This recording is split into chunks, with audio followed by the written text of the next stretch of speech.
ED আধিকারিকরা আক্রান্ত হন। সেই ঘটনায় ইডির ডেপুটি ডিরেক্টর তিনি একটি নির্দিষ্ট অভিযোগ দায়ের করেন ন্যাজাট থানায়, এবং সেই অভিযোগের ভিত্তিতে নির্দিষ্ট ধারায় মামলা দায়ের করে তদন্ত শুরু হয়। কিন্তু তদন্ত শুরু হওয়ার কিছুদিনের মধ্যেই ইডির তরফে মাননীয় উচ্চ আদালতে সেই তদন্তের উপর একটা স্থগিতাদেশ চাওয়া হয় এবং সেই আর্জি মাননীয় উচ্চ আদালত মঞ্জুর করেন, তদন্তে স্থগিতাদেশ দেয়া হয়। সুতরাং ওই মামলায় তদন্ত করা এবং পরবর্তী গ্রেফতার সহ অন্যান্য যে আইনি পদক্ষেপ হয় সেইটা নেয়ার ক্ষেত্রে আমাদের আইনি বাধা ছিল। এরপর যেটা হয় ঘটনাক্রম, গত 7, 8, 9 ফেব্রুয়ারি আপনারা জানেন সন্দেশখালীতে কিছু বিচ্ছিন্ন অবাঞ্ছিত ঘটনা ঘটে। সেই ঘটনা ঘটার পর থেকে এখন পর্যন্ত শেখ শাহজাহানের বিরুদ্ধে, যিনি ওই ইডির আধিকারিকদের আক্রান্ত হওয়ার ঘটনায় মূল অভিযুক্ত ছিলেন, যে মামলায় তদন্তে স্থগিতাদেশ দেওয়া হয়েছে সেই মামলা ছাড়াও আরো বেশ কিছু মামলা, একাধিক মামলা ফেব্রুয়ারি মাসে অভিযোগ জমা পড়ে, নির্দিষ্ট ধারায় মামলা শুরু হয়। কিন্তু এই মামলাগুলি, যে 8ই ফেব্রুয়ারির পর যে মামলাগুলি দায়ের করা হয়েছে যেখানে শেখ শাহজাহানের নাম এসেছে অভিযুক্ত হিসেবে, সেগুলো প্রত্যেকটাই 2 থেকে 3 বছর আগের ঘটা কিছু ঘটনার ভিত্তিতে অভিযোগ দায়ের করা হয়েছে। প্রত্যেকটি আপনারা নিশ্চয়ই জানেন এবং নিশ্চয়ই মানবেন, 2-3 বছর আগে যে ঘটনা ঘটে সেই ঘটনার ভিত্তিতে যে অভিযোগ দায়ের করা হয় তার প্রত্যেকটা তদন্ত শুরু হয়েছে।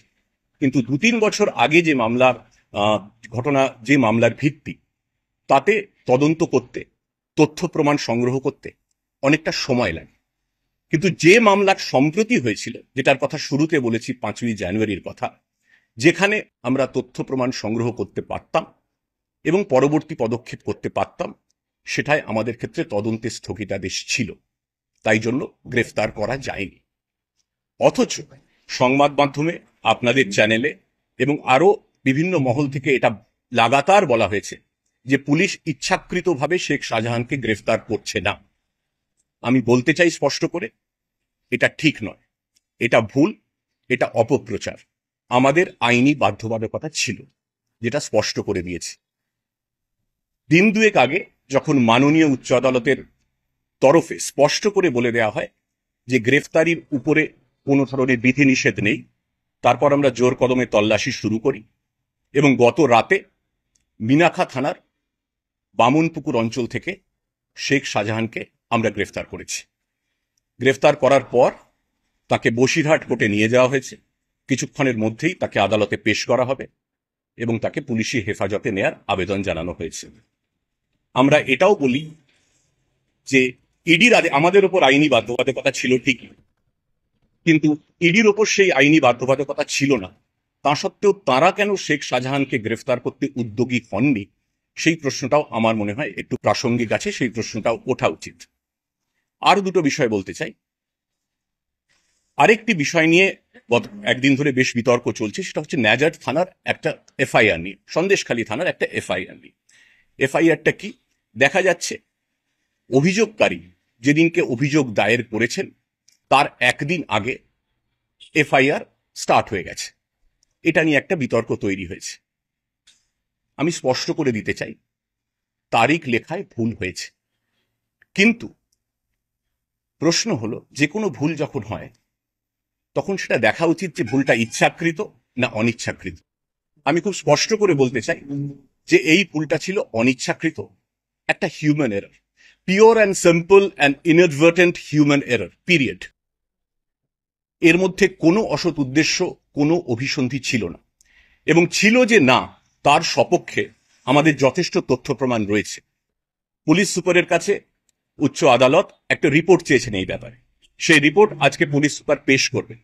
আমরা নথিপত্র খতিয়ে দেখেছি এবং স্পষ্ট করে বলে দিতে চাই, যিনি অভিযোগ করেছিলেন তিনি 9 তারিখ রাত 9:50 নাগাদ থানায় এসে অভিযোগ করেন।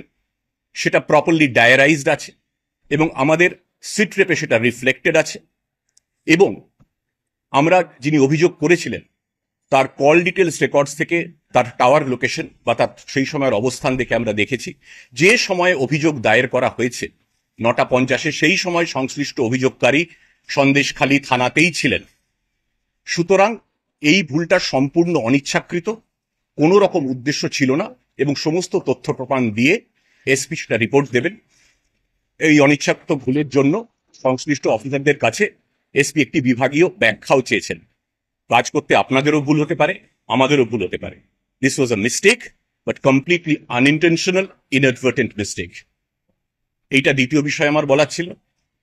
তৃতীয় আরেকটা বলবো যে আমরা দেখতে পাচ্ছি সন্দেশখালীতে নানা রকম 144 জারি আছে, অনেকে আসছেন জনপ্রতিনিধিরা, কিন্তু তাদের মধ্যে আগেও এটা বলেছি, আরো একবার বলতে চাই যে জনপ্রতিনিধিদের কেউ কেউ পুলিশের বিরুদ্ধে বিদ্বেষমূলক, উস্কানিমূলক, প্ররোচনামূলক মন্তব্য করেছেন আপনারা জানেন, এবং এমন কিছু মন্তব্য করা হয়েছে যাতে মানুষের ধর্মীয় বিশ্বাসে, ধর্মীয় ভাবাবেগে আঘাত লাগে এবং যাতে একটা ভেদাভেদের বাতাবরণ তৈরি হয়।